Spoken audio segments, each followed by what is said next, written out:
Well, don't say it now because we live, nigga. Don't say it now because we live. I'm just like, what is he about to say? Right? Hey, nigga, you do know that I said I pressed the button, nigga. Hey, but welcome. Hey, y'all come on in. It's the Chop Up. Come on in. Come on. Hey, come on in and tell a friend that we about to get it in. Goddamn. Sure. Yeah. So we go ahead and get it shared. Make sure. I do understand we went from quarantine Monday to quarantine Tuesday to quarantine Wednesday, correct? Hey, Hey, you know, just to stay your ass in the house. So every day we reach out to the people should be available to chop it up. And too, we've been chopping it up for a while. You know what I'm saying? With that being said, hey, everybody that's tuned in right now, we are available on Spotify. You know what I'm saying? Now I can say we are available officially, and really it's true now. Like we're available on all platforms that you can catch a podcast. You know. SoundCloud. Yes, we on SoundCloud. We are on Apple. We are on Spotify, Blog Talk Radio. It's a lot. Like if you just Google the Chop Up Show, you will find us. Stitcher Radio. Is that Google? Is that Stitcher? I think if you just Google it, it's just a smaller platform that you can find us at. But literally, y'all, just Google the show, listen to it, recap it, share it with somebody, go get it and send it. Whatever you feel like you need to do. But we out there. Spotify approved, baby. All right, let's go ahead and get this shared. I already shared. You don't care. Hey, if you can, George, can you go to your I'll do it from my phone. I'm gonna share the YouTube link too, just so niggas know what's up. Yeah, just so niggas know what's up. What's up, baby? But as y'all come in, y'all say what's up. We got an interesting conversation lined up for y'all. We talking Kanye, of course. And we talking Lil Baby. Kanye and Lil Baby. Yeah. So y'all come on in, say what's up as y'all come in. Make sure y'all hit that like button when y'all come in, hit that love button, do all of that. All of those things. Y'all coming up in here, get comfortable. We about to start in 2 seconds. I don't know what happened to George. He popped out, but he'll be back in a minute. If y'all pray for me and Dominique. We in the belly of that old beast at this particular point called the coronavirus out here in Southern California, trying to make it right, keep it tight. And it's wild, you know what I'm saying? Like Damo, I feel like he in Orange County, so he's doing faring a little bit better. I'm sorry, he's in Long Beach, but I'm in Orange County. Yeah, which means that if you do any Googling, any level of research, you'll know that it's higher in Orange County even than it is in LA County. And California as a state just surpassed New York in terms of general coronavirus cases. And I remember how big New York was in the news when this first kicked off. So it's getting interesting around here. So that's why we still rocking these quarantine week. You know what I'm saying? Because now it's quarantine Wednesday. We hit y'all with the quarantine Monday, quarantine Tuesday. We still inside, hoping y'all still inside. Hopefully. Shit, sitting y'all ass down somewhere, rocking one of these. I ain't figured out how to wear this motherfucker yet, though. Oh, that's backwards. Don't be the person that's not trying to be too cool, man, and you ain't wearing the mask right, or you one of them people that got the mask on but you got it around your chin. Like, what's the point? You know what I'm saying? Yeah, I don't know. Why the line is very. I can't get it. I don't know. I can't get it. Anyway, y'all ready to start the show? Let's get into it. Who's gonna bring it in? Is it my turn? Bring it in. Go ahead, bring it in. You sure? Let's go. All right, what's cracking? We here on this wonderful quarantine Wednesday. This is the Chop Up. It's your boy Damo, the political plug, and I'm here with my wonderful co-host. It's your girl Toya G, representing from these quarantine couch. Y'all see the elephant behind me. When y'all see the elephant on the screen, y'all know what it is. We talking business, and I'm just happy to be here. Who else? And it's your boy George Lee, aka Conscious Lee. Don't forget the Lee. Catch me out, GeorgeLeeSpeaks.com. You know what I'm saying? You know what time it is. Hey, and we back for another riveting conversation, you know what I'm saying, with the Chop Up Squad. One thing we do want to point out, since our last episode, we have now upgraded. When we was telling y'all that we was on every podcast, we was lying. We weren't everywhere. You could find us. We wasn't on Spotify. Now we on Spotify. If you got Spotify on your phone, Spotify on your PlayStation, Spotify on your computer, and you want to listen to the Chop Up, you can do that. You know what I'm saying? All you got to do is go to the Chop Up Show on Spotify and you will see these three wonderful faces and be available to tune in. Let's get it cracking. We're trying to get on them Spotify charts. Now, as y'all come in again, make sure y'all say what's up. Make sure y'all hit the like button. Hit the like, hit the love. Hit that love. Make sure y'all leave a comment. But we want to go ahead and get the conversation started with this Snapchat. Okay. Toya, let's get into it. Real quick for the Snapchat. My question to you all is based on, I was listening to NPR, kind of riding and driving, and I heard some MLB player, I don't remember their name, but they made the comment that things like sports, major professional sports, of course, and things like concerts and venues like that are for societies who have cooperated together, who have participated in decreasing the coronavirus cases, who have worked together. And us getting those things is really the type of gratification we don't need, because sports and concerts are a privilege. Now, the other side of this conversation, and why a lot of people are pushing for sports and concerts to come back and coming up with all crazy types of bubbles and arrangements and special procedures and masks and stuff, is that people say sports and concerts and things like that are a form of healing, that they bring the country together, that they give people things that they can focus on. It's not just the coronavirus all day, every day. I want to know what you all's perspective is. Are these things like the NBA coming back, the NFL coming back, baseball coming back, are these privileges that we don't deserve? Or do we need these types of things at this particular time to heal past even things like the protest? What's up? What y'all think? I think no. No, the fuck at all. No, we don't deserve shit. Okay. Let's be real. Like we've been protesting the fact that the virus is something serious. We have a president who has undermined and underplayed every effort to combat what's going on or make it seem less serious than what it actually is. I mean, think about it. After the reopening, we ended up having more cases than before we shut shit down in the first place, right? You had people packing beaches in Orange County, which is a part of the reason why Orange County, being the smaller county, has more cases than the larger county, being LA County. You know what I'm saying? So, Americans haven't shown themselves to be smart enough to be able to sit the fuck down, shut the fuck up, and wait this shit out. For us to be sitting back now, like, let's go be in large groups and crowds again. Fuck no. I'm not trying to listen. I'm not about to be in none of that. I don't trust none of y'all. You know what I'm saying? I'm not about to be on none of that. Like, yeah, man. Let me not rant. Go ahead. We gotta. I just to give you some two things. Okay, we gotta hold. Two things before George answers the questions. One, I want to point out what these various leagues and organizations are doing so far. I don't know what the MLB is doing to facilitate their fans, if they have fans or not. I know the NFL just released a statement today saying everybody will have to wear a mask if they go and participate in these games. And we know the NBA returned today. Games have been played. It's no fans in the stands. And everybody in the background, any workers, facilitators, trainers, whatever, all have masks on. The players are the only ones who don't have masks on. So, and maybe the refs. I didn't really pay attention to that part. But that's kind of the state of things. Secondly, tap into the comments. Are sports and concerts a privilege? Do we deserve them? I'm sorry. Are they a privilege? Do we not deserve them? Have we not earned them as a collective society? Or do you think they're important to us healing and dealing with a lot of the controversy, a lot of the issues happening around us? George, what you saying? Man, I don't even want to say it as a understanding of deserve. I just say we don't need it. You know what I'm saying? Like, I think that right now, I understand how self-righteousness kind of fits in with capitalism. And I think that a lot of us kind of allow for self-righteousness to kind of justify or rationalize with us being kind of lost in the sauce of capitalism. So it's understanding that we got to kind of prioritize our desires of being people in terms of driving for profits. Well, we don't care about our understandings of being people in terms of like general welfare and like, public health. I think that we start to kind of slide into, an ugly slope, you feel me? Where it starts to be able to justify, literally profits over people. You know what I'm saying? Where we have multi-billion-dollar corporations that literally could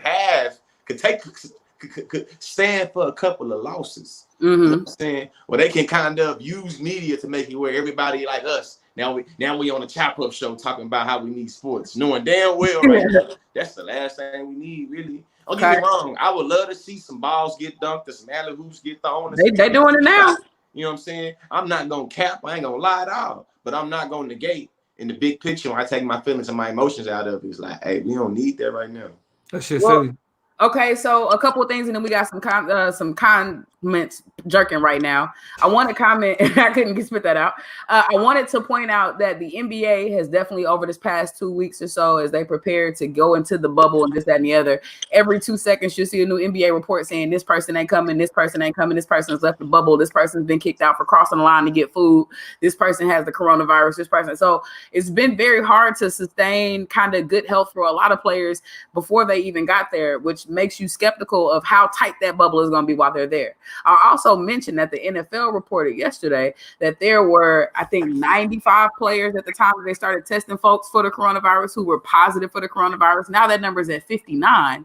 But if you recall, American football starts in about a month, right? And toward the end of August, we get the preseason, stuff like that. So if they can't get that under control, what does that look like to start these games? Now, some comments. That means we'll be champs back to back. Let's go, Chiefs. We already won. Act like you've been there before. Oh, I forgot you haven't. But check this out. Shut up. Let's not talk about that thing. The Dallas Cowboys? Yeah, that's just it. Oh, anyway. CC says they are not a necessity. We need to fight this COVID-19 for good. That's why cases are going up. Most people are not helping the issue, and sports seem to be inclusive of those people not helping. Tiffany says, nope, nada. We can't even rightfully figure out how kids will move forward with school. Y'all talking concerts and sports. It's very irrelevant and stupid right now. And then Brittany says, we definitely don't need it right now. People continue to show how selfish and trifling. It's one of my favorite words. I would shout out to Black women for trifling. Nah, man, y'all been overused it. I mean, it's correct in this context. It's trifling. We've been trifling. Go ahead. Trifling. And then lastly says, I also feel like they're trying to force the issue to make a non-thing a thing. Straight crazy and shouldn't even be up for discussion. Right. So a lot of people are of the persuasion that it is not something important. This is the last question I'll ask y'all before we move on to the major chaps. My question to you is, organizations like the NBA specifically have been taking this time. A lot of their press conferences been like, arrest the officers that shot Breonna Taylor. I'm not answering any questions not related to the social justice issue of Breonna. Like, a lot of them been like, no. You already know that they get to put certain slogans on the back of their jerseys, social justice issues, stuff like that. For the people who don't have those comments or comments that they want to put on their jerseys, like LeBron James, he's already committed to speaking out in other ways and doing other things. So amidst this chaos, amidst all this controversy, coronavirus, protests, social justice issues, do you feel like the NBA and its players are doing things to at least mediate some of the distractions? That was a big debate in the NBA. Is them coming back a distraction or not? And they tried to kind of chip away at some of that. Do you think that's enough? Do you think that it's a sorry attempt to make this a meaningful time? Like, what do y'all think about the NBA? Let's be for real. Sports as a whole is a distraction. Okay. Period. Okay. It's not really, sports is a luxury. You know what I'm saying? Like, it's not something that's foundational to any society. It's entertainment. I mean, entertainment is foundational, but you know what I'm saying? Basketball, like, it's just there. It's something that we do to take our mind off of everything else, just like the rest of the mindless entertainment that we have in this country. So man, it's impossible for niggas to say that, but it's okay to be a distraction. You know what I mean? Like, it's okay to be able to partake in other shit sometimes. Cause like, if you just focused on the negative and just focused on, like, you know, what's happening in the world, like, niggas will go crazy. Mm-hmm. You know what I'm saying? So it's like, yeah, it's gonna be a distraction, but I think ultimately, like, players like LeBron who are choosing to not have like a message on their jerseys kind of understand, like, y'all doing too much. That's not what we asking for. Like, we don't want that. Like, nobody's asking for these little symbolic gestures of showing, like, yes, I could say, I don't, like, why do I need to put something on my jersey? I built a school in my community. I know what we dealing with. You feel me? So, like, that is, like, the way that sports is attempting to kind of create this, oh, we're symbolic, and we know who ran that shit. We know who the face of the money is. You know what I mean? And we still think that shit got like plantation overtones, but it's a good distraction. So hey. Okay, George asked, and then I got a short follow-up. Yeah. I'm out for real. All right, so I think I know. I answered your first question about saying that do we deserve sports in concerts, and I said nah, we don't need it. And I was answering that question in the context of the coronavirus. Mm-hmm. Now I feel like the conversation is about, you know what I'm saying, about social justice in terms of sports. You feel me? And it being a distraction. I'm going to disagree with Damo and talk about how sports have been used as a vehicle to kind of put some things in your face. You know what I'm saying? Now, do I disagree on the symbolism notion? Nah, I think that sports inherently are about symbolism. But I think that in terms of social justice, in terms of being progressive, you feel me? When Mexico City in the 1960s, when them boys won that first, you know what I'm saying, and they did that, you feel Got a me? picture with We know how that was able to spur the conversations on a global conversation, you know what I'm saying, on a global, you know what I'm saying, set. You feel me? We know that when Hitler was talking about the racial inferiority of black folks and niggas, and Jesse Owens went out there and showed out at the Olympics. You know what I'm saying? We also know that's another example. You feel me? We know that Colin Kaepernick being able to take the sport of football and take some knees was able to spur a conversation of social justice. So I think in terms of distractions, I think that it can be, but I think that right now, you know what I'm saying, shit, the best thing that we'll be able to tell for me, hey, persistence is key.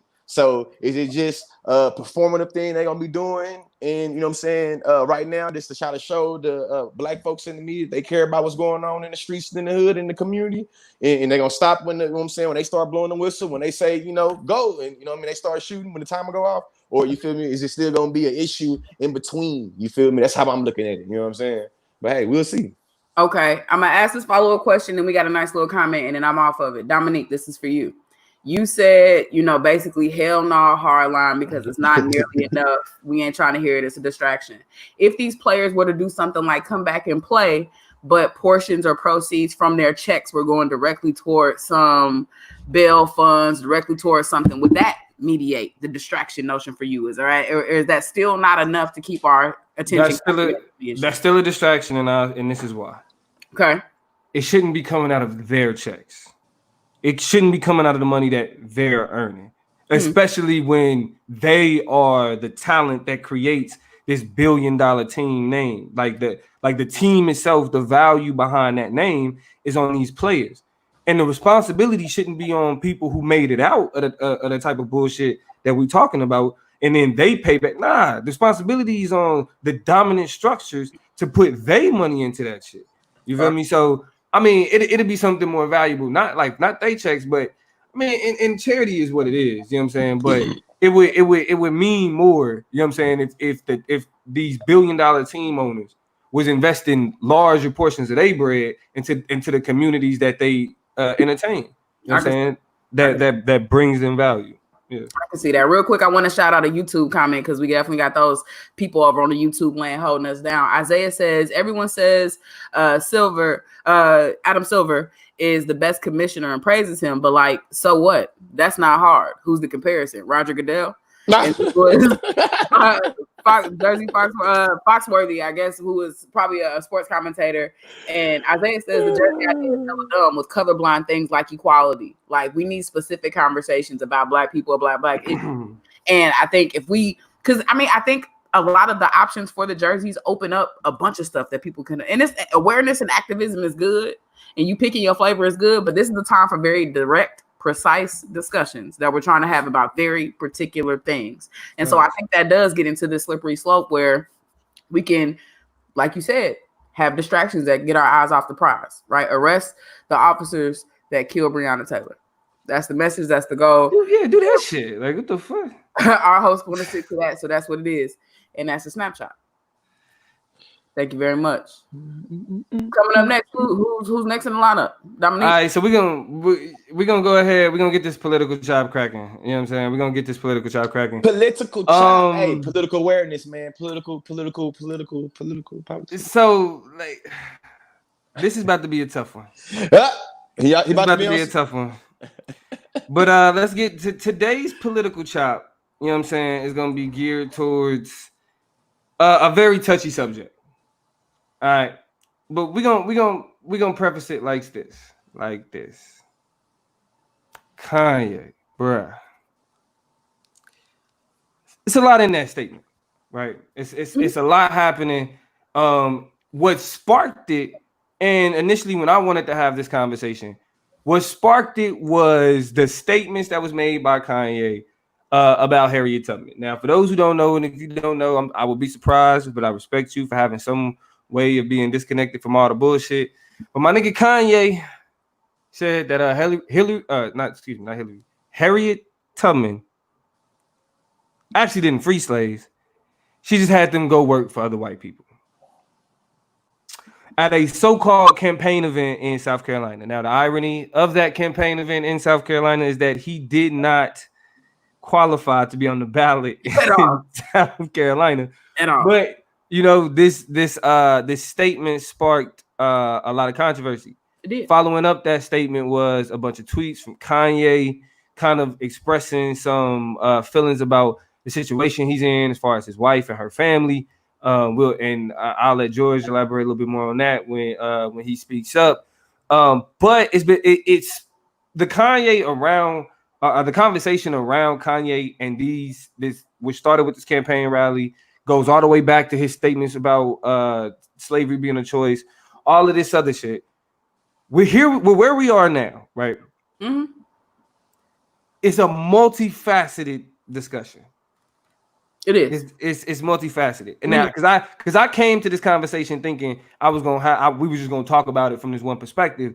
But in our preliminary conversation, we all seem to have a different understanding or perspective of what's going on. So I'll start with mine. Okay. Right? My perspective is Black people need to have what I call or what's known as a cultural bias. Now, in academia, real quick, cultural bias is something that has a negative connotation because it talks about a group of people focusing more on their own and preferring more of their own culture, as opposed to like that group dynamic where other, thoughts, process, that melting pot kind of ideology that we have in America. Thing about that is that negative connotation is associated with other groups that have power and end up fucking over other people.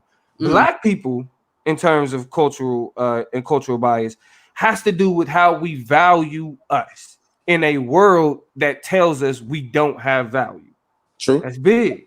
True. You know what I'm saying? Because we are constantly being barraged with information that's saying blackness means death, blackness is bad, blackness means prison, blackness means poverty, blackness means jail. So we need to have a cultural bias to things that associated with Black people and blackness to the point where that's like that black line, crossing that line, that is a deal breaker.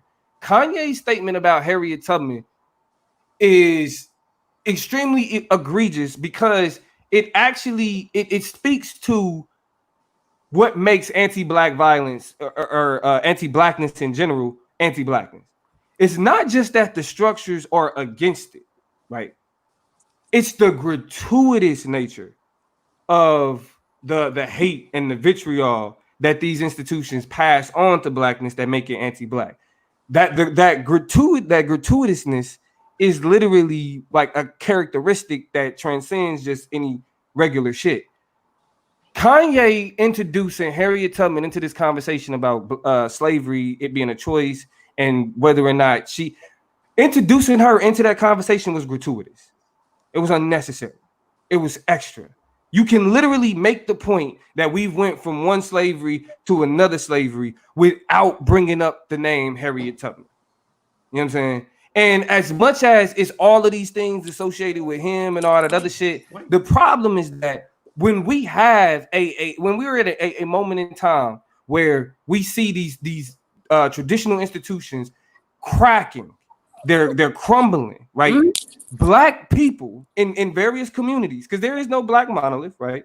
But Black people should be thinking like this is our time, right? Like if it was any time to act, if it was any time to organize, if it was any time to invest in the institutions that represent us, now is that time. Okay. But we can't start thinking, we ain't thinking in that direction because we're getting too caught up with these people who are putting on white supremacy and blackface and then having an influence on the conversations that we have as a people. You feel me? That's my thought process. It's a deal breaker to disrespect. Harriet Tubman is one of the key ancestors. It's like you got Malcolm and Martin level, right? The only people that you would put above Malcolm and Martin is Harriet Tubman. If anybody can be placed above them in terms of legacy to Black people, it would be somebody like Harriet Tubman. Okay. If there was a hierarchy. You know what I'm saying? And the fact that like that she was disparaged and, you know what I'm saying, and undermined in order to make a political point, you know what I'm saying, it's something that we as Black people, you know what I'm saying, should reject wholeheartedly. All the other conversations are secondary, and we can talk about all that shit too. But our approach should first be like, nah, that's crossing the line. So here's my take. I can agree with you, and this is about to be one of those both ends. I can both agree with you that we have to have lines, that we need to be culturally protective, that we got to have biases that allow for us to move and transcend a lot of the things, negative images that are projected on us, and argue that trying to have this conversation devoid and separate from talking about the mental and emotional incapacitations Kanye experiences is, I think, irresponsible. And it's a conversation based on the pre-show conversation that you're like, we should be having this conversation about lines you don't cross without that, because those types of things are unacceptable and bring people and drag people into a rabbit hole they shouldn't be in. I can agree with that and say that a lot of the irresponsibility with what he specifically has been saying has to do with two things. One, his mental capacity and where he's been and what he's been going through with that particular struggle, and the money and the access he has to build a platform. A lot of people is out there saying we've moved from one slavery to another type of slavery and are saying it much more eloquently, but they don't have the money, they don't have the backing, they don't have the reputation Kanye has to be put up on a platform. They ain't got the platform. They don't have it. Right. So they are capable of saying it without being disrespectful to our ancestors, which is the line that you asking for, while still introducing new and different logics like the one Kanye wants us to buy into that, like you said, is not completely wrong. Right? I can buy all of that and still say that we have to be realistic about the person is coming from, because the person is coming from is going through some things that have been for a while. He said the stuff about Harriet Tubman, and then we see that his wife just today, after he got on and slandered her and slut shamed her and talked about bad, I mean, did her bad overnight. Got on to, after not wanting to explain that people only get help and receive help when you're grown. You can only help somebody who wants to be helped. Two, Kanye has always had big dreams and big ideas, not really known how to talk about them. But let's be honest, a lot of his big dreams have come true. You know what I'm saying? So cool, I can give him credibility as a visionary, as a person, but still, and draw my lines with some of that, some of his vision, some of his ideas, while also tempering that with the fact that he's not completely well. And so I'm not looking to him, and haven't for a long time, to be my political or social compass about too much of anything. You know what I'm saying? Like, that's not what I'm looking for him for. But that's just me. You know? Both ends. You know, and I think that his comments on Harriet Tubman was obviously wild. And in the conversation that he said that, in the same thing, he talked about, you know, Kim Kardashian basically trying to kill his daughter and them how about having an abortion. And it's like, even if that was true, it's like, hey fam, the fact you trying to have this conversation during your presidential platform, to me, it illustrates your position in terms of mental health. You damn near having a manic bipolar disorder, like not disorder. You damn near having a manic bipolar episode while you're on the stage. Fam, he started crying, bro. He started crying, and all the crowd started saying, "Yo, yo." He started crying, fam. So then the next day after he say that shit, he started talking about his daughter being on Playboy and them trying to 5150 him. And he been wanting to divorce Kim Kardashian, this, that, and the other. It's like, fam, he not good. So in my mind, it's like, shit, the comments that he said, the Harriet Tubman comments, said his thing, and it's just like, man, I can't even hold them comments against you, Kanye, because you actually said some shit that was more foul and more volatile, that hold a more material violence to right now what's going on than them Harriet Tubman conversations. Not saying what you said about the black, you know what I'm saying, this black woman, Harriet Tubman, that put her blood and sweat tears for the line. I ain't saying it don't matter. I'm saying, though, to me, the bigger conversation is about mental health and about how when everybody start looking at you, you feel me? Hey, fam, I'm crazy, bro. I can be crazy like that. You know what I'm saying? In my mind, fam, if I started, you know what I'm saying, going through some shit, you feel me? And I start saying some crazy shit, and I'm giving you all, you know, I'm a country nigga, bro. If it walk like a duck, if it talk like a duck, if it quack like a duck, it's a duck.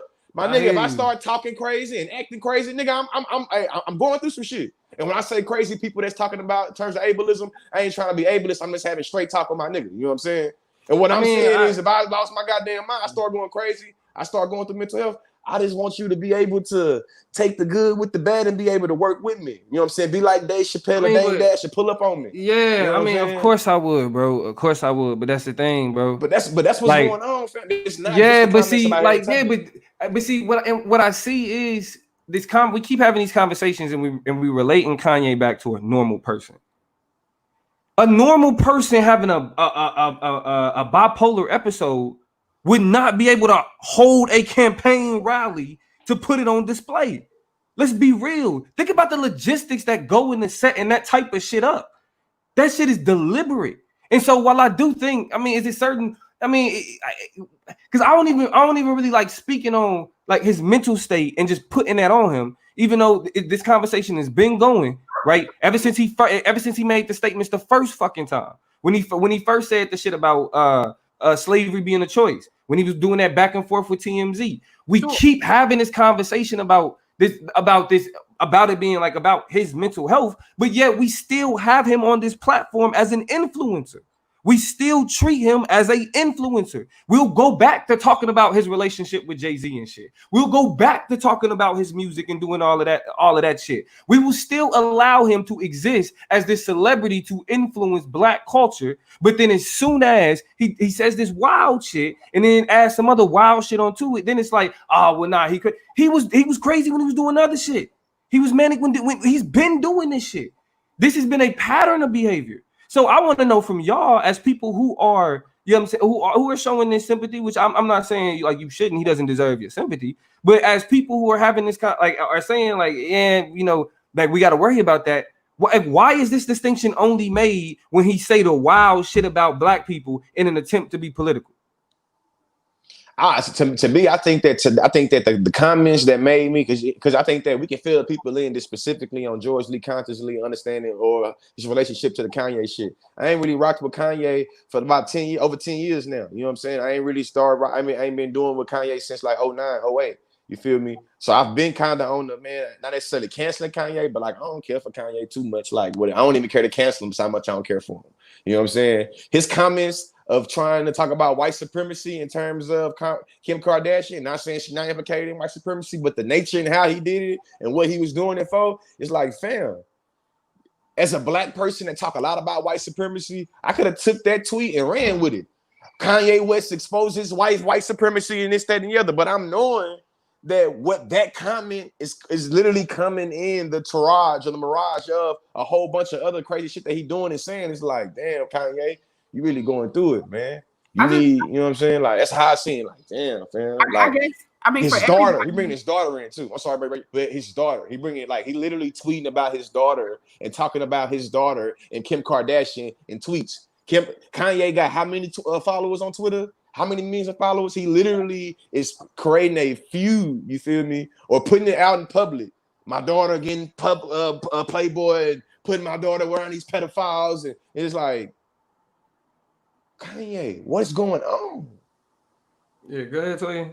I mean, I guess I'm just really trying to figure out where, one, I feel like there's too much credit and credibility given to people taking him serious. Now, there are people who are taking him seriously, but I think what George has said, like, there have been so many riffs and waves of Kanye doing weird shit. Everybody hype beast and people who gonna buy up Yeezys and buy up stuff from the Yeezy brand and stuff. But I start smelling trouble when the nigga was selling white t-shirts with holes in them for $110. You know what I'm saying? That's when a whole lot of stuff for me started unraveling and falling apart. You know what I'm saying? The very muchly, I am a god. When anybody start talking like that, you making me nervous a little bit, right? When you deify yourself, and I understand that that's a trend, and you know, it's been a while, and so it's worth having these conversations.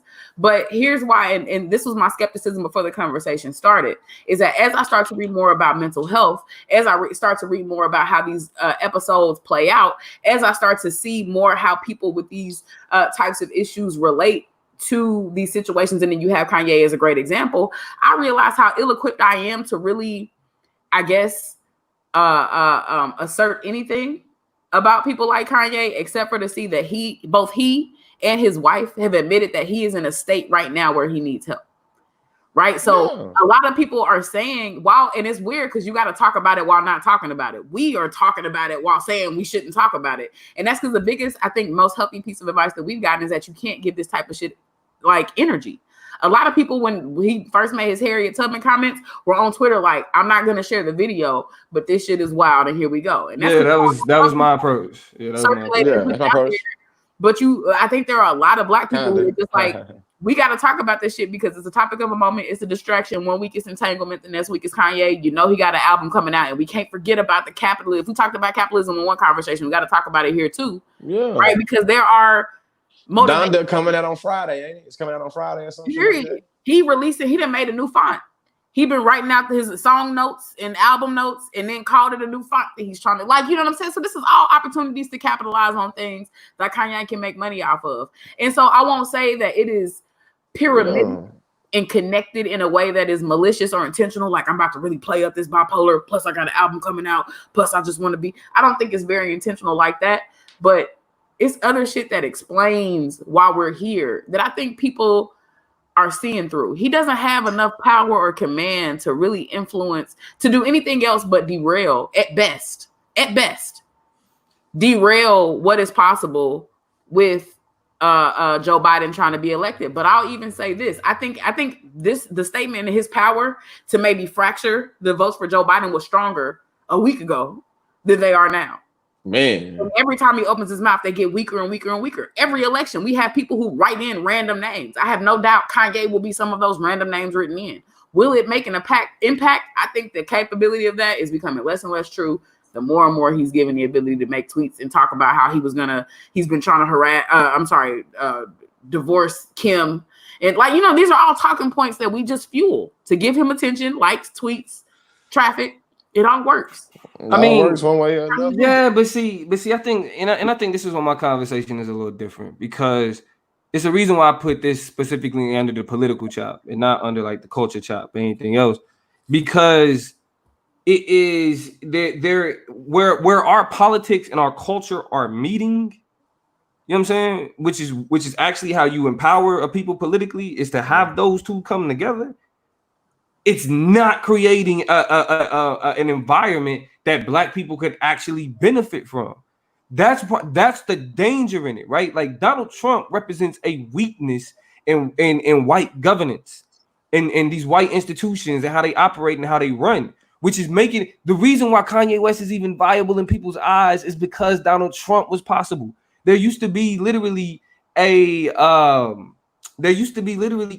bar, right? And how we understood politics. Now, I understand that as Black people, you know, we are apprehensive when it comes to these government institutions because of our relationships and past struggles with these same institutions. But what's happened is we have approached like either we go this defeatist attitude to where we're like, oh, you know, I ain't gonna get nothing to do with it just because it's crooked and it ain't gonna help nothing. Or it goes to this anti-Black attitude to where, the elevated understanding of politics is, you know, this race stuff and worrying about all that stuff. That's what's messing us up. Following all of these politicians that talk about race, that's who's the problem. And one of the greatest amongst our hip hop, you know what I'm saying, Mount Rushmore, Kanye, is now the face of that of you know what I'm saying, of those people.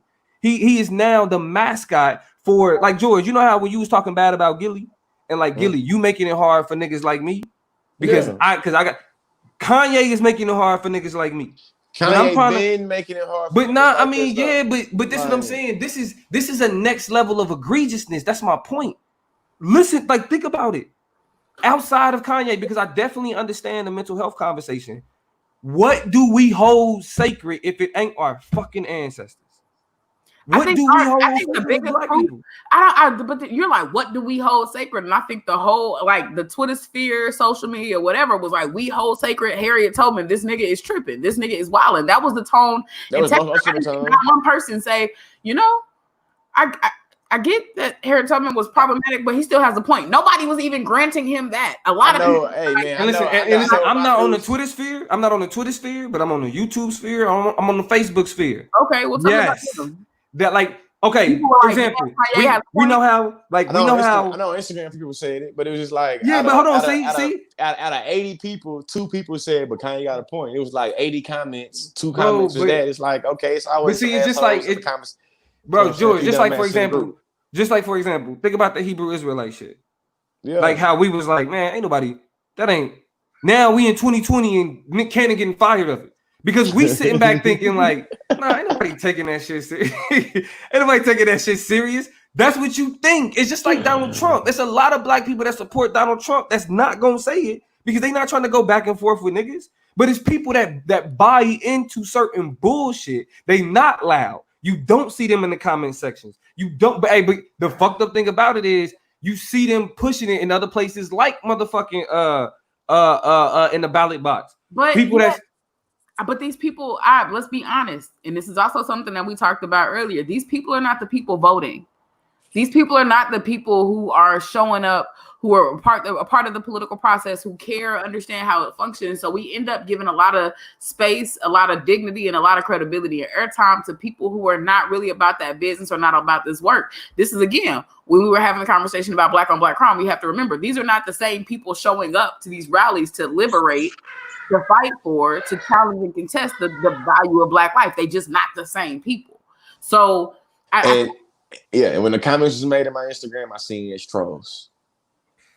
I mean, that's so easy, you can't bro. allow perfect to be the enemy of the good. You know what I'm saying? Like, does Kanye chip away at our ability to have those, hey, this is what you doing, don't say this, the line you don't cross, and then we see this nigga jumping the line and stepping the line? Yes, he becomes a case in point that is dangerous, but it's always going to be kind of insulated, if you will, a lot of what he's done by the fact that even him and his wife have argued and made the comment that he's just not equipped to make these types of statements and he's not in his right mind. I want to read what Kim said real quick, and I'll read it quick, but I think it sums up things very effectively, and then we can move the conversation how you think we should.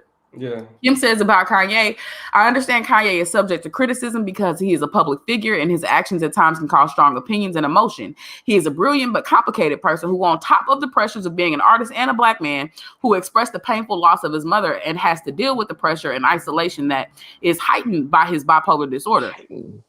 Those who are close to Kanye know his heart and understand his words and sometimes do not align with his intentions. Living with bipolar disorder does not diminish or invalidate his dreams or his creative ideas, no matter how big or unobtainable they may feel to some. That is part of his genius, and as we have all witnessed, many of his big dreams have come true.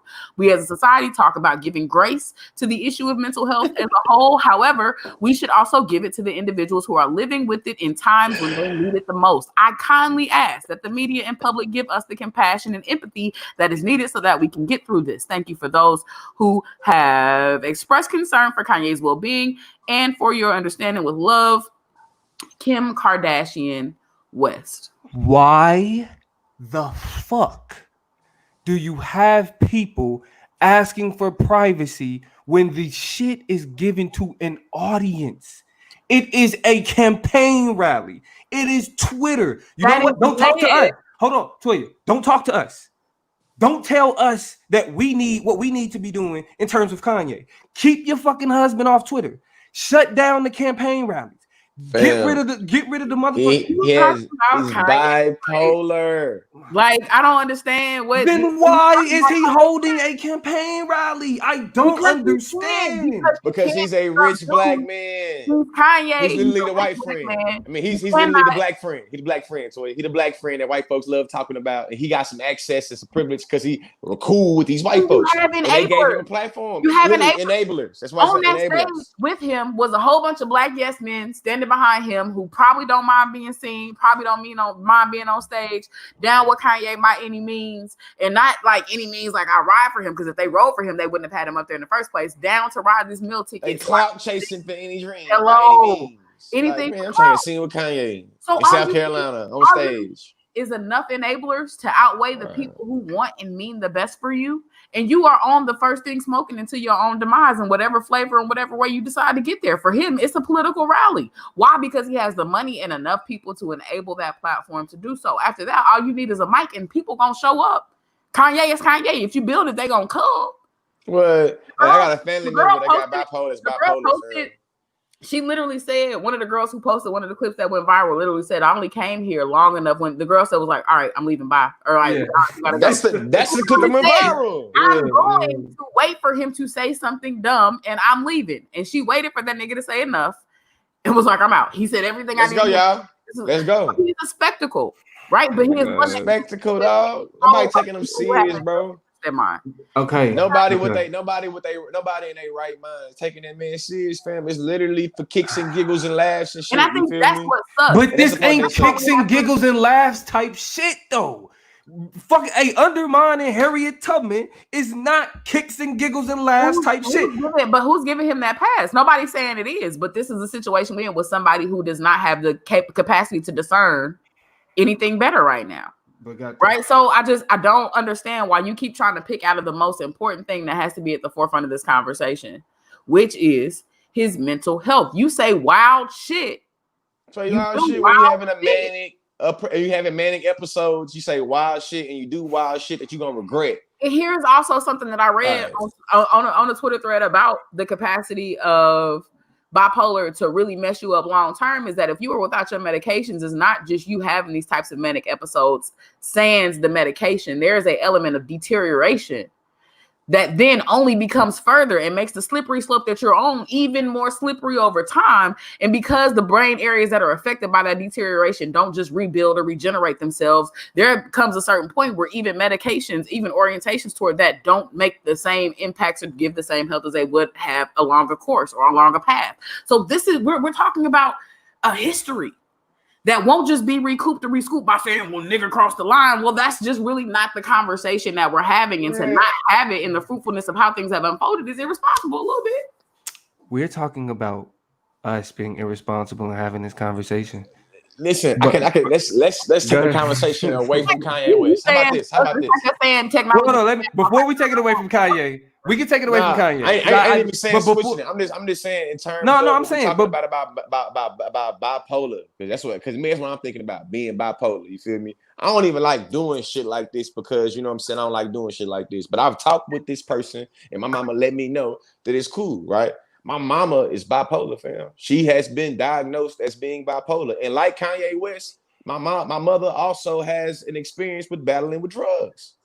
My mama done said and did a lot of wild shit to me and my family and my kids, bro. But that's still my mama, you feel me?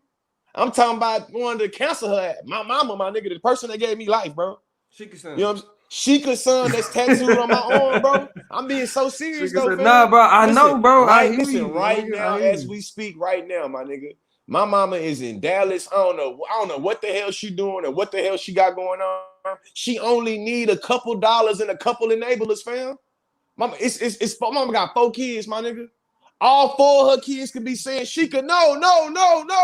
Nigga, she could have 3 motherfuckers around here, bro, that want her to get high. And she gonna go with them 3 motherfuckers she just met on the street that day.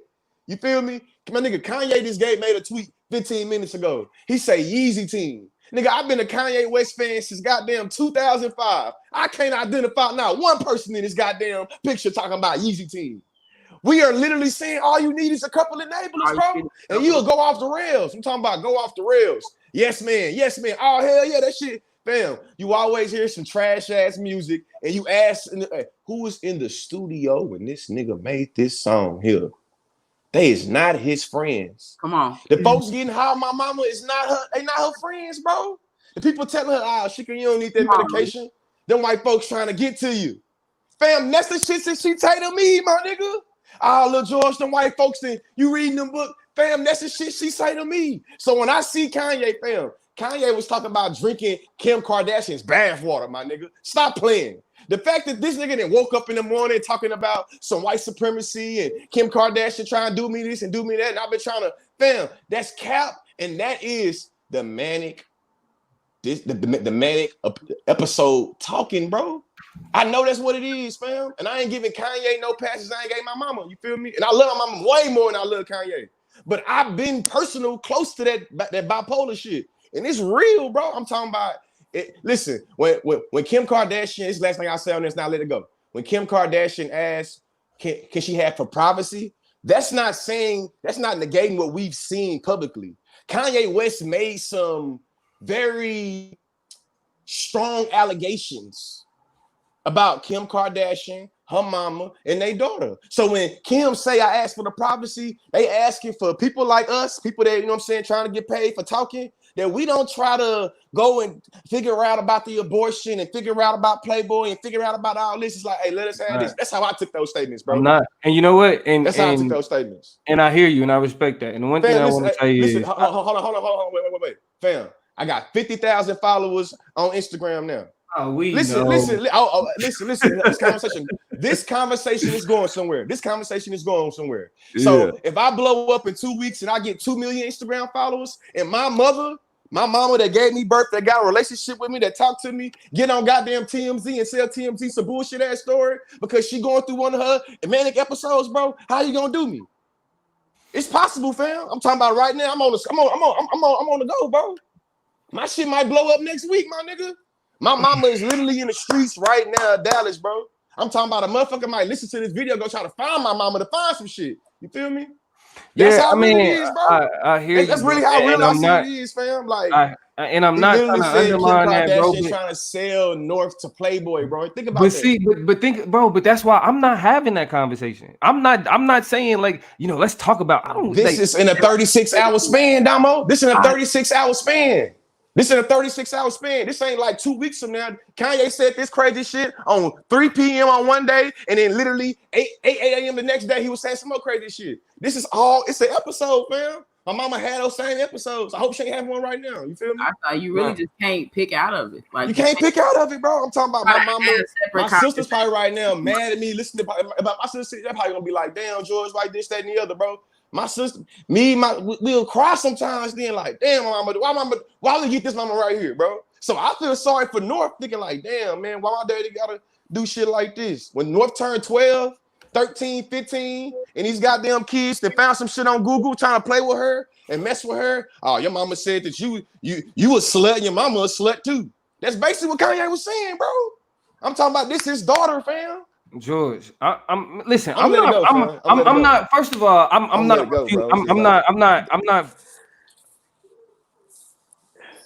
I don't think, bro, like, that's what I'm saying. Like some of this shit, like I get that, right? But the slippery slope is we're talking about the people that are talking about the shit that was put on display. We're not talking about the people that made it possible for him to put the shit on display in the first place. The confusion is coming from the fact. Bro, but that's okay. So what the fuck are we supposed to do? We sitting here having these conversations about, well, you can't really control. Like that's what I'm saying. Okay, that's fine. We can't control it, but you know what we can control? How that shit reverberates around what we talking about. And if you the type of nigga that's sitting around saying, well, I understand what Kanye, stop immediately. You know what I'm saying? And the fact that we got these niggas now going around, well, I understand. There should be no understanding, disparaging remarks about our greatest ancestors, because that means none of us are worth the idea of working to anything. The value is lost. That's forget those people, man. That's hold on. But you can't, man. See, that's what I'm saying. You can't forget, bro. Topher Town has how many followers on TikTok? 500,000. That shit. Okay, so you ain't no. That's what I'm saying, bro. Like I get what y'all saying, but like I said, the reason why this is a part of the political chop, because a part of what I care about is the political conversation and how it happens amongst black people. And when I see that it's being poisoned consistently, and we sit back and it's just like, okay, yeah, but when he drop an album, are we talking about fucking? Well, nah, he shouldn't be putting out an album. Are we doing that then? When he dropping Yeezys, when we calling him a billionaire, when we calling him, hold on, bro. Listen. It ain't just about Topher Town though, because we talking about this mental health shit in terms of him saying this wild shit. But in terms of when that album dropped Friday and niggas is doing their reviews and shit, and niggas is still we no longer talking about the help he need. We talking about how hot the album is. We talking about how listening to Donda. I'm not getting that nigga no. I mean, I will say, niggas is like, I'm not listening to Donda, and then Crisis King or whatever. I still haven't listened to it, haven't heard one song off of it. But a whole lot of people, it got a lot of play. You know what I'm saying? We can play, but Damo, fam, it's gonna be some Kanye sympathizers to the point that's gonna sympathize with him with anything he put out. They're gonna support it no matter what he do, no matter what he say. And for me, I feel like there's nothing I can do about those people. Just like the Donald Trump supporters, just like, you know what I'm saying, people support fucked up things. You feel me?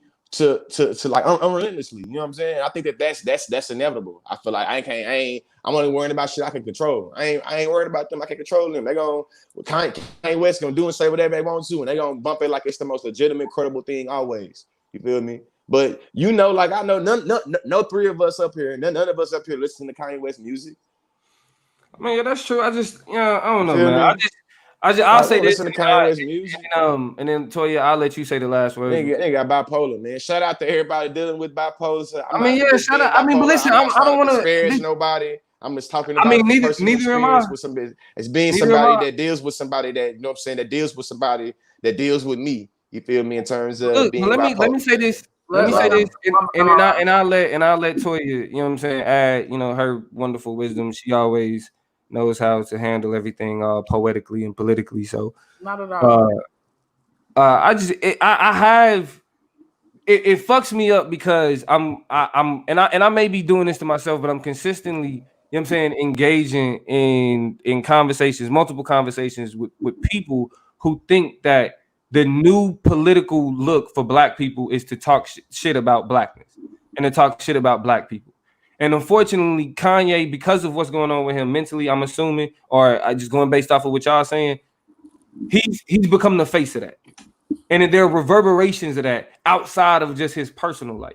You know what I'm saying? And I'm already seeing the danger in Black people's approach to Donald Trump and Black people's approach to being anti-democrat and being anti-political. I'm seeing the danger in it. And I'm seeing where it's coming from and how it keeps being taken to higher levels. It's even worse. And of course, people that it's one of those things to where it don't look bad when you first look at it, but when you start to see the impact of it, then we see it's a problem. Just like I said with the Hebrew Israelite shit and Nick Cannon. Niggas wasn't taking none of that Hebrew Israelite shit serious. Now Nick Cannon did lost a $1 billion job because I wasn't taking it serious. You know what I'm saying? But that's exactly just like you not taking him. I wasn't taking it serious because I knew that Hebrew Israelite shit would talk to niggas because it come in the Bible, bro. I know I'm from Texas, man. You give a nigga anything that come in the Bible, nigga gonna take it as true no matter what it say. You can write it in. Nigga could tell it's written in the Bible. You done written your own verse. And nigga be like, oh, it's in the Bible. It's in the Bible now. That's the reason why I ain't mess with the Hebrew Israelite shit. Because it's literally gonna make niggas be devoid of critical thinking because it said in the Bible, quote unquote. Look, but all I'm saying is, and just like niggas see shit on social media and be like, I saw it here, they believe that shit too. If a nigga want to believe some shit, they gonna believe it. All I'm saying is we need to have a cultural bias, you know what I'm saying, that actually puts us in a position to where these things are more important, like from my perspective. Because while we just looking at it as this one comment here, one comment there, it's actually becoming a political movement amongst Black people who consider themselves to be political thinkers. Like it's becoming a movement. Yeah. And the things that Kanye is contributing to that. And that's what I'm hedging against. Now, I need to be a little bit more, you know what I'm saying, understanding of the mental aspect of it. I mean, yeah, that's what y'all here for, you feel me? And I appreciate that perspective. But that my cultural bias towards my people is the reason why I'm like, yo, fuck all of that. Shut the fuck up. And the niggas that's saying that and excuse my language, but the niggas that's saying that, well, I kind of see where he coming from. Y'all can shut the fuck up too. Agree with that though. Somebody said that. I think I'm like, go ahead and close it out for me, Toya. You know, I think you've closed it. I think that when you to STFU, that there's not really a lot I can say to follow up with that. Well, no, I need you to smooth it over. Like we can't let that to be the end of it. Let's make it smooth. Everybody needs to move with a level of political that allows for us to stand for something, to agree on something, which is, I feel like, kind of what happened, which is the agreement that people like the ancestors is off limits. Off limits. You don't say or do that, you know, it's really when it comes to us having, and I think a lot of what we have to do is rise to the occasion as Black people. And I think that's what's kind of missing is like, this is a very interesting, central, kind of sensitive, integral moment to what's happening. And so I think our collective heightened senses have to be heightened enough to say we can't really be distracted when we do have to draw a line and we do have to have an understanding about what can and cannot be said. That being said, we are a new, developing, and progressive society learning the vocabularies of mental health and mental wellness, the signs, how to recognize it, how to acknowledge it, and how to hold multiple things in tension. Similar to what happens when we see things like mass shootings, right? When we see these hurtful things come from people who may be emotionally and psychological incapacitated, or when we see hate crimes that are done by people who may have some type of mental or emotional issues, what we always see is people who experience bipolar, who experience schizophrenia, who experience these issues, having to remind us that these things don't make you hateful. They don't make you problematic. They don't make you go out and shoot people. They give you momentary moments of disconnect with reality. They give you kind of these moments where you have a heightened sense of enemies and people who are against you that may or may not be there. And all those things can be true. But when it's all said and done, we do need to have the both and conversation. I must end it how I started it, which is both and can be true. Kanye has some unlearning to do, some coming to terms with to do. And, you know, his platform and his ability to speak to people needs to be held in check until he rounds out his experiences a little bit better and perspectives a little bit better for the health of Black people as a whole. But also, this man went through some things that have clearly changed him from the Kanye we fell in love with and grew to know and love to the Kanye right now. And we have to leave space for those things to be interrogated. And most importantly, we have to leave space for his family and him to interrogate those things and not for us to do it. Right. So in some ways, we have to stop speculating and take what's on the table, which is the fact that mans need help. He needs to raise the standard. We need to raise the standard, but there's help that needs to be had and experienced and achieved too. And that's that on that. Let's lots of I'm gonna leave it at there. That's the political chop. You know, we're gonna go ahead and get into this transition into this this conscious chop, G Lee. Yeah, we can call it the conscious chop, man. We can call it the conscious chop, man. Shout out to everybody in Atlanta. You feel me? Whatever zone you in, whatever side of the A you in. You know what I'm saying? In the recent news, what is it? Rolling Stone magazine decided to let that boy Lil Baby, you know what I'm saying, bless the cover in terms of being, you know, the cover, the person that was, you know, on this month's August edition for the cover. In that cover, you know, of course, when Rolling Stone does a cover artist, the artist gets an interview. And in this interview, Lil Baby made some remarks. And just so I don't kind of get it misquoted or kind of snapshot, I want to give a full context. Somebody gonna tell you what he said. Just, you know what I'm saying? I'm gonna say what he said in his words, right? Right on. Well, actually, I'm just gonna read this article. Yeah, I'll put it on the screen. Yeah, Hold on, let me put it up. You're putting it up right now. You know what I'm saying? It's bigger than black and white. Use some of this technology. Yeah, man. Y'all know the song. You feel me? Y'all know y'all didn't. I feel like Lil Baby and Lil Baby been kind of dominating the charts all 2019, 2018. You feel me?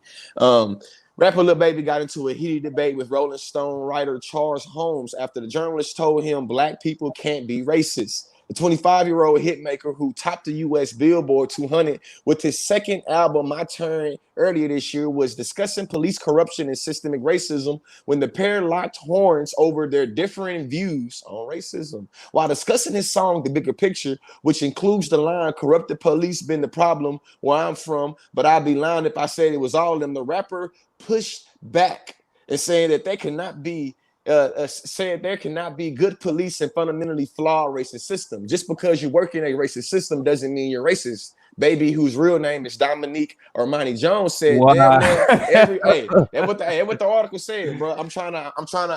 No, I'm saying his name. Like I'm saying I said,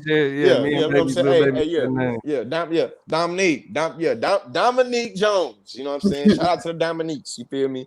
Said, damn near every system that got a job is a racist system. You know what I mean? CEOs like old white men, you never know they got some kind of racist because they are some certain age. Your parent that was that way, their life almost. So I almost feel like all these corporations, whatnot may be racist, and Black people can be racist too. And then the writer said Black people can't be racist, and when popped in, Baby responded, "Why? Racist means you just for your race." Charles explained, well, that thing about racism is with the thing about racism is you would have to be some type of power, and Black people, historically speaking, don't have any power to be racist, and we can be prejudiced. To me, and then I just keep on going with that. But you know what I'm saying? Y'all welcome to check out the conversation of the article of Lil Baby. You know what I'm saying? What are y'all thoughts so far before I start asking more pointed questions? I'll go ahead, Toya. I mean, my biggest, and this is something that I've been very much an advocate and believer of, is that we like niggas are having important conversations, and I don't want to dissuade that. And I think that baby is having little baby is having a conversation that we need to have, which is about what it means to love your people, right? Our ancestors are the people who protesting, who have the messages back. Black is beautiful, right? Black pride had the job of letting people know that loving your people don't necessarily mean hating nobody else.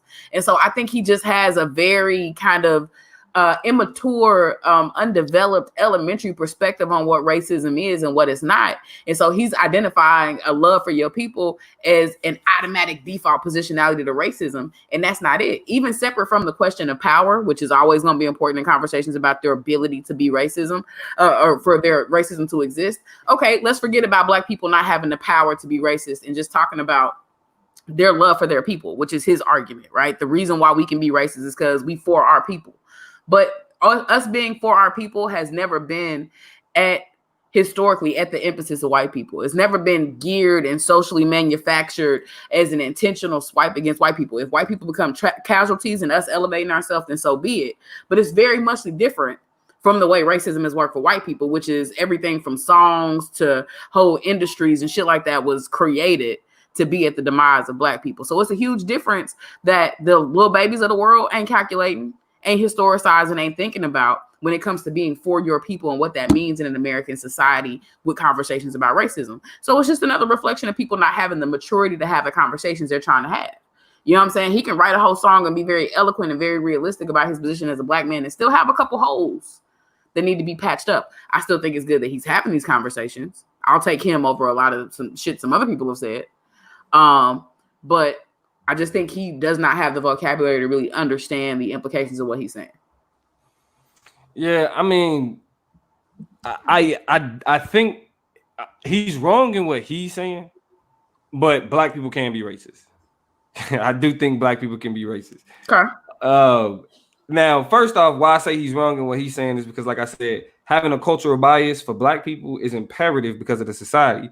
We can't talk about race in a vacuum. We got to talk about race in terms of how it exists as like a social ordering, right? Like a social hierarchy, because that's the world we live in. So when you talk about race in a vacuum, when it comes to interacting with white people, nah, we can't be racist towards white people. Any beef that Black people have with white people is legitimate. Like there's structures that benefit you that directly put me at a disadvantage. And you may not do it personally, right? But these institutions and structures exist around us regardless of whether or not we choose to operate in them. So the fact that there is a benefit that is gained at the cost of some nigga is like, all right, that's beef. That's like legitimate static in my eyes. The reason why I say Black people can be racist is because when it comes to other racialized groups, right? White ain't a race. We know that. You know what I'm saying? White is a category. It's not necessarily a race. But when it comes to like Latino people, Latinx people, Native American people, Asian people, there are certain paradigms and perspectives that we could buy into that's directly detrimental to those groups of people, right? So like niggas being like, what? Like, hey, not for it. I built the wall. We don't need them, you know what I'm saying, coming over here messing like they don't fuck with we got all these problems. You know what I'm saying? You know, Mexicans that's racism, bro. Like like if when Donald Trump says Mexicans are rapists and killers, and you like, nah, there ain't nothing wrong. Nah, that's racism, bro. And you are being a racist by buying into that. Because just the same way there's like you gain political capital by being anti-Black, by being anti-Mexican or being anti-Asian, you feel me? You get that political capital. So that's where power is given to the group of people, you know what I'm saying, that's buying into it to subject those other people, right? So when Black people buy into those racist narratives, they are being racist. They just can't do that to white people. Comments. Talk to us in the comments. Y'all agree? You are saying something. I'm just over like, Yeah, I mean, I don't see no comment. I don't see no new comments. I'm asking for some, right? I'm trying to facilitate the has been posed. Even before Dominique just dropped, we'll call it some knowledge, right? Some nuance in the conversation about black people's capacity to be racist that we don't usually get to. We stay on the surface and be like, power, power, power. Black people ain't got none, can't be racist. But he just added some nuance to it. So what's y'all's take in the comments? Can black people be racist? Is Dominique right? Does he have a point? Are we calling that capital R racist par excellence? Like, yes, that's racism. Or are we defaulting to the normative? I think that that's prejudice or that is learned behaviors or whatever. So George, and then go ahead, and then we do got a comment that just popped up. But go ahead, Lee. I think that because of how I've been, I feel like understand the racism. I feel like I'm being, I guess, like rhetorically petty or like linguistically semantics. You know what I'm saying? Because in my mind, it's like, nah, you're being a sympathizer of white supremacy. Because as an individual. Nah, I'm saying the people that say, oh yeah, build that wall. Oh, yeah. To me, in my mind, it's like, hey, you just being a sympathizer of white supremacy, but your dumb ass don't know that white supremacy with that same logic will be able to, huh? The screenshot of his face when he thought you was calling him a white supremacist. We need that screenshot right there. That's the meme. No, because I'm like, this nigga said, we going live. Yeah, we need that. Hey, Toya, this nigga said, nah, you sound like a white supremacist sympathizer. I'm like, this nigga got that's the one right there. That's gonna be the screenshot right there. That's the one right there. Keep going. Like the logics of white supremacy. To me, the logic of white supremacy is to be able to well, actually, your dumb ass don't recognize that white supremacy will use that same logic against you to exterminate your, you know what I'm saying, black ass, whatever ass, right? So hey, bro, I'm really gonna need you to direct who you talking about, because when you say yo dumb ass, remember, I just got done speaking, bro.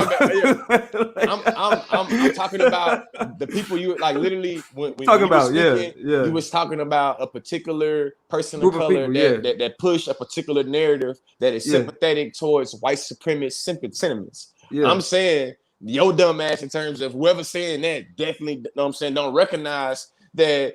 Like, to me, it's like in terms of slavery, it's like, yeah, the slave could also be like, yeah, I agree with Massa. With your dumb ass, you better not be reading. In my mind, it's like, hey, you being a sympathizer to the massa, but you not the massa though. Yeah. You feel me? Don't get it twisted. You feel me? But let me ask you this. In my mind, it's like that. To me, that power, you know what I'm saying? Don't get me wrong. The power can run through you, can run around you. You know what I'm saying? But the power is running through you, around you, over let me you. Put it in context like this, though. Let me ask y'all this for the both of y'all. Was Uncle Ruckus a racist? Uncle Ruckus was a anti-black apologist. Is it a cognitive barrier, bro? Just in my mind, Steven from Django. You feel me? It's like, is he racist? He wants to be racist, but he can't. Like he can make it hard. To me, he can make it harder for niggas. Can you make it harder for niggas? Yeah. You feel me? Has he internalized black inferiority? Yeah. Can he weaponize anti-black against other niggas? Yeah. But in my mind, it's like shit against other niggas, though. You feel me? It's like, what do you? Go ahead, Toy. Let me chime. First of all, shout out to the homie Nico. I see you in the comments. Was good. Thank you for tuning in. Also, though, here's and these rules are arbitrary. Right? Arbitrary. I mean, they're gonna be different things to different people, and they're very much subjective. These are my rules. I'm treating racism the same way I treat niggas or nigga. Only niggas can say nigga. And my own personal standard of it, when it's all said and done, is only white people can be capital R racist. Why? It's because they have cornered the market on it. The same way we have cornered the market on reappropriating that word and utilizing it in ways that white people don't even sound right, can't do in all situations, circumstances without it fitting. It just never fits. Right, nigga, it will never fit. It will never justifiably make sense. I look at racism similarly. It will just never. There's too much intricate, weird, nuanced shit that's a part of it. Like, for example, one of the missions, goals, apparatuses of white supremacy is making enemies out of people who have similar subjectivities or orientations toward that oppression. It just might not see the various shades of gray, but all of it is a fucking shame. So the enemy of my enemy ultimately is my friend, because if I'm critically thinking, I can look at the ways indoctrination plays out and be like, you fucking hate me, or I don't like you and dislike you, largely because of what I've been told, largely because I don't understand or have respect for other people's cultures, because my own culture has been stepped on. So these are learned behaviors, right? I'm thinking about the programming that niggas have gone through that make them hate other niggas and hate other people who have similar experiences in proximity to nigginess. No, you're not completely black, but a lot of your experiences are in the realm, in the proximity, in the direction. Here's a debate word for you. Have the telos toward anti-blackness, right? Have a trajectory toward man. you being on that same spectrum. So when I see, right, and I'm very careful not to loop in everybody else's experiences with anti-blackness and call it anti-blackness par excellence, because only we experience that. We can see the proximity that Latinx people, that junior partners like Asians have. They're junior partners because they tinker and flirt in worlds of white supremacy, but never quite get there. That's Never quite get there. Of junior partnerness. We see Latinx people who come over here and take jobs, and they do take opportunities. It's not a lie that they do work and take labor that niggas feel like they don't necessarily have to do or work. So we have to tell the truth about some of the work and labor that Latinx people are willing to come over here and do that we're not willing to do. And then in the same breath can't be like, they coming over here stealing our jobs, taking shit. Well, like, let's be honest about even the aptitude to learn trades, right? A lot of those things are not being emphasized in our communities. And I don't want to make prescriptions about what ails our communities and our, and speak or overspeak about what advances people, some races, or keep some races behind. But what I will say is the common denominator in it all is a very strategic system of white supremacy that thrives off of niggas and nigga adjacent people being at odds with each other. Hey, I'm gonna use George's analogy that he used on me. If it look like a duck, talk like a duck. If it quack like a duck, it's a goddamn duck. Niggas just run around saying racist shit. You feel me? If it's a black dude with a motherfucking Confederate flag vest on, with a "Make America Great" hat again, "Make America Great Again" hat on, talking about niggers don't know how to messing up America. You're a racist, bro. Like, I know y'all gonna say, you're just a slave. I will say everything. Lachelle even I think agrees with me in the comments. We can get into the chat. Yeah, we can get into the comments. Yeah, let's do that. Prejudice, but not capital R racist. Like, there's just a special. I just gotta reserve. I will call you everything. I will call you racist. I will call you prejudice. I will call you problematic as fuck. I will call you a whole lot of shit before I fix my lips to just be like, you are racist. I think you have learned some very problematic things. I think you could be self-hating. I think you can. What up to the children? I think there could be a lot of things that you missed the aptitude on. I just am willing to let white people have racism. Like, you are professionals, scholars. Yeah. No, I feel that. I'm definitely not willing to fight my niggas on whether or not we should call other people racist. I'm definitely willing to concede that if we as a group are deciding that white people are like cornered the market on that, and we're reserving that for them, I'm game. You know what I'm saying? I'm game. We can do that. You know what I'm saying? Comments. Eric Mag, I hope I pronounced that right, said, I think we will find out soon. The empire is crumbling before our eyes. A new power is coming. That's interesting. We'll see what that look like. Jilliana said, if black people own majority of everything in this world, then they could be racist. So if the script flipped, then yes, prejudice and racism are also two different things. I definitely agree with that. I just think, yeah, I agree with that. I fought so hard on the Kanye shit. I'm not about to push back on niggas like this with this. You know what I'm saying? Because really, I feel like I almost want to go to a Tim Wise quote. You know what I'm saying? Damn man, because in my mind it's like, when it comes to the narrative of black people supporting like black MAGA supporters, it's like it's not black. Like black MAGA supporters can maybe mobilize the narrative, but the narrative can go along without them or not. You feel me? And that's the reason why I'm talking about the power dynamic in terms of the slave and the slave master. It's like in my mind, it's like, hey, Steven from the Django, bro. I'm gonna be real. Is he making it harder for niggas on that plantation? The D is silent. You Django, whatever. Listen, hey, Steven, my mom saying was making it hard for niggas though. Steven making it hard for niggas. I'm not taking that. I'm not saying it's not happening. You feel me? However, Steven can want to be the master. Is all he want. You feel me? He can pick up the tools of the master, but that nigga would never be able to be the master. You know what I'm saying? You feel me? You know what? Even if it was able to take into account the small points in history where we're able to account for the 5% of slave masters that was black, even once that black slave master stepped his black ass away from the plantation, his black ass is still subject to being on the plantation because everybody don't know that nigga is a black slave master and not just a slave. So in my mind, the power dynamics and power structure still matters in terms of the narrative or the power, the structure, the system. It still operates with you or not, but I'm not negating that you can mobilize it. Because in my mind, it's like, hey, women, I think that it's weird to call women sexist, but I think that women can buy into hypermasculinity and women can kind of perpetuate misogyny and women can, you know what I'm saying, literally further notions of patriarchy. But I don't think women are patriarchal in that notion. Now, can they subscribe to notion of patriarchy? Hell yeah, they can. You feel me? And so I think it's how oppression and power works. You feel me? It's like how oppression and power works. It's like, the one place I will push back is niggas can't use this as an excuse to like. No, it's not an excuse. You shouldn't be prejudiced. To be prejudiced, right? To be like, nah, that's not racism. It's prejudice. Yeah, that's bad. That's bad. Exactly. And to me, that's the point. It's like, I'm not being racist. I'm being prejudiced. You sound like a dumbass. Right. You sound like a racist. Race is bad, but prejudice is good though. I'm being a good type of bigot. Like, and I think that's the point. I think that's the point that Baby was trying to make. Hey, Zane in the building. What's going on, homie? Big head guy. But yeah, I think that's the point that Baby was making. I feel like because what we need to do more of when we having these conversations is removing white people from it. Like, because it's like, how do we act when we remove white people from the conversation? Are we the reason that a lot of these, you know what I'm saying, thought processes and structures are carrying on? Right? Do we then, like, it's becoming an agent of, you know, white supremacy or white privilege? Even though you may be void of that being called a racist, are you still an agent of racist?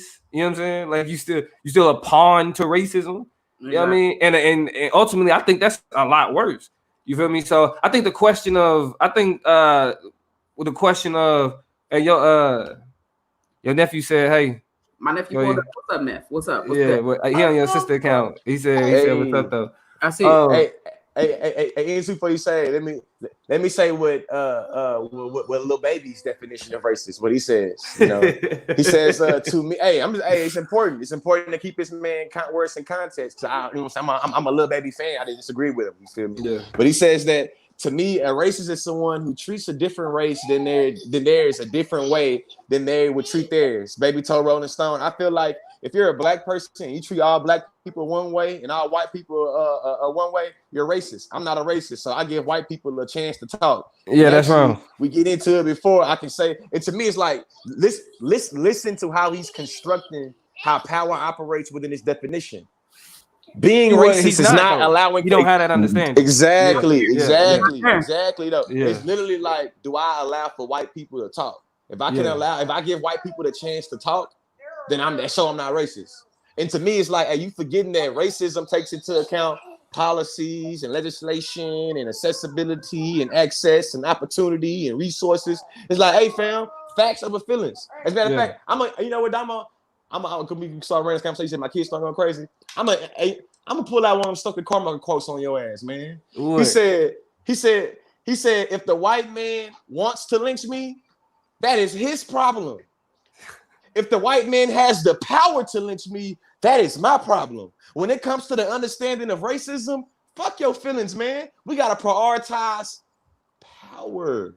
Yeah. Because don't get me wrong, I'm not saying that feelings and emotions can't operate in terms of how racism operates. You know what I'm saying? It functions. But what I am saying is that we can't prioritize feelings and emotions because everybody got them. In terms of saying, hey, racism can only be, hey, if I feel like all white folks X, Y, and Z, then that shows I'm racist. Like, hey, what does that mean for white people? You feel me? It's like, hey, all the niggas in the plantation, let's be real. Historically, it was more of them in the plantation than it was in the house. You feel me? Let's be real. If 300 niggas on the plantation say, I hate white people and I don't want to be around white people, this, that, and the other, that don't do shit to the institution of the plantation. The plantation still gonna be running, and when the massa come out there, them niggas can say they hate white people all they want to. But guess what? When massa say nigga jump, the niggas better jump, or it's gonna be some plap, plap, plap. And to me, that's when it comes to feelings, emotions, power. You feel me? Listen, the niggas on the plantation, they don't like the white folks that's in the house. That's their problem. That's a personal problem for them. Now, if the niggas in the plantation can do something about the white folks being in there, that's when it starts to impact them. Yeah. You feel me? So in my mind, it's like, hey, You know what I'm saying? Bootlickers like Topher Town Music and King Face and Candace Owens, yeah, they can mobilize white supremacy, but they just being sympathizers of white supremacy, and they lost in the sauce of white supremacy. Not recognizing is that whenever the white folks done using y'all to exterminate everybody else, they finna use your same logic on your dumb black ass. You feel me? You feel me? So if you want to be trees for deforestation, go on and get your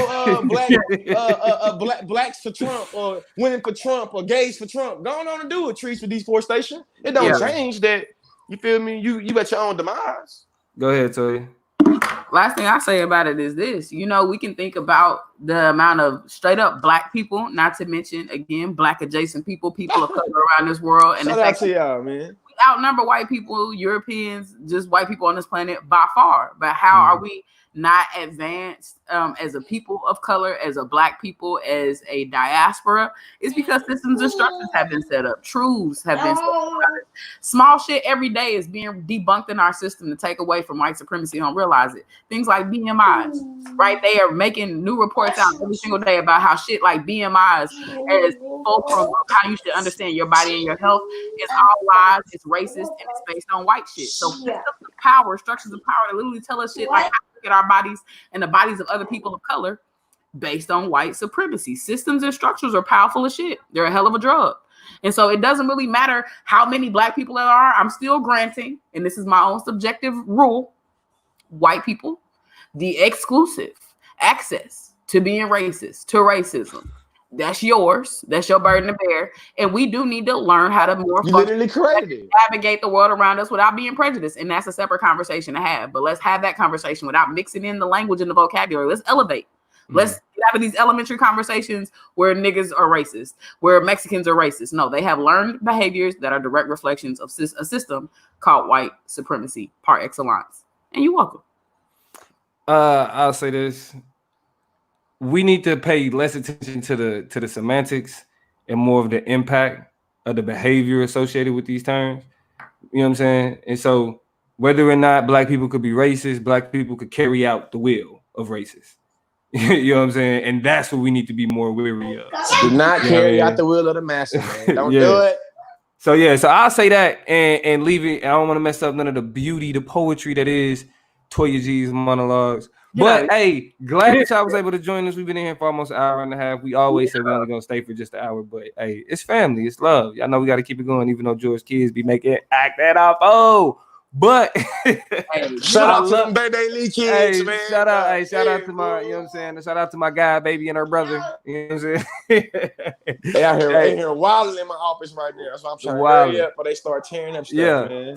So again, I gotta repeat, the Chop Up show is now on Spotify. So if you have Spotify, if you use Spotify, you got it. All you got to do is put in the Chop Up show, and it'll be even easier to find it if you use the little quotation marks at the end. The Chop Up show in quotes. You will find us directly on Spotify. Don't believe me? Check it out. We right here. Hold on, because I want to swag on them real quick because I'm just so proud of what we done.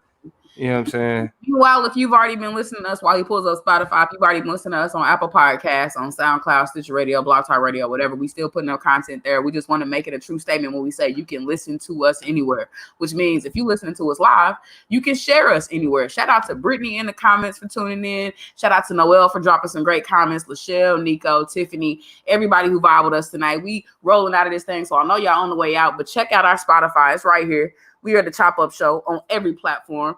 Exclusively every episode we've had has also translated over there, so we're gonna be tapping in there, stay connected, and do what Noelle is doing. Right, just found a Chop Up, showing a lot of love to us. I'm happy that you're learning. I'm happy you're tuning in. The only thing missing from that is sharing that thing. Make sure you put the share button on it, float it around to whoever might be interested. You never know who wants to hear it. What's up with Jorvis in the building? You know, my cousin's cousin, my kinfolk cousin, my homeboy cousin. So you my cousin now. What's cracking? Kinfolk. Service in the building, but we love y'all and want you all to make sure you catch us on IG, catch us on YouTube, catch us on the Facebook, Google us. You can't go wrong. Catch everything that's coming with the Chop Up because we got some plans for y'all. For sure. Make sure y'all follow us on and subscribe to the page, the Chop Up Show on YouTube. It is what it is. Again, thank y'all for joining us. This is It's the chopper, chopper. and we got plans for your baby.